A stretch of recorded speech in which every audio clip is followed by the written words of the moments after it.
एक जंगल में एक हाथी और एक बकरी रहते थे। दोनों बहुत पक्के दोस्त थे।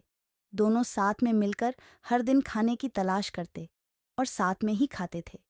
एक दिन दोनों खाने की तलाश में अपने जंगल से बहुत दूर निकल गए। वहां उन्हें एक तालाब दिखाई दिया। उसी तालाब के किनारे एक बेर का पेड़ था। बेर का पेड़ देखकर हाथी और बकरी बहुत खुश हुए। वह दोनों बेर के पेड़ के पास गए। फिर हाथी ने अपनी सूंड से बेर के पेड़ को जोर से हिलाया और जमीन पर ढेर सारे पके हुए बेर गिरने लगे।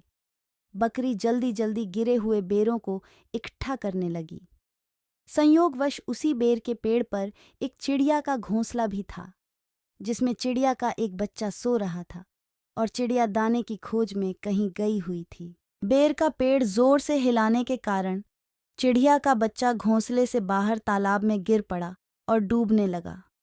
चिड़िया के बच्चे को डूबता हुआ देखकर उसे बचाने के लिए बकरी तालाब में कूद गई, लेकिन बकरी को तैरना नहीं आता था। इस वजह से वह भी तालाब में डूबने लगी।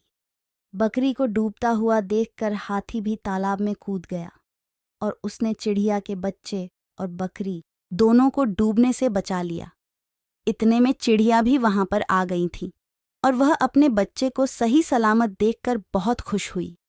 उसने हाथी और बकरी को इसी तालाब और बेर के पेड़ के पास रहने के लिए कहा। तब से हाथी और बकरी भी चिड़िया के साथ उस बेर के पेड़ के नीचे रहने लगे। कुछ ही दिनों में चिड़िया का बच्चा बड़ा हो गया। चिड़िया अपने बच्चे के साथ जंगल में घूमकर आती थी और हाथी और बकरी को जंगल में किस पेड़ पर फल लगे हैं इसकी जानकारी देती थी।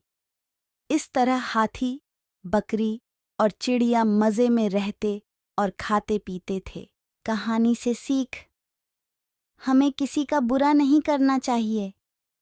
अगर हमारी गलती से किसी को परेशानी होती है तो उस गलती को सुधारना चाहिए और मनमुटाव दूर करते हुए एक दूसरे की मदद करनी चाहिए।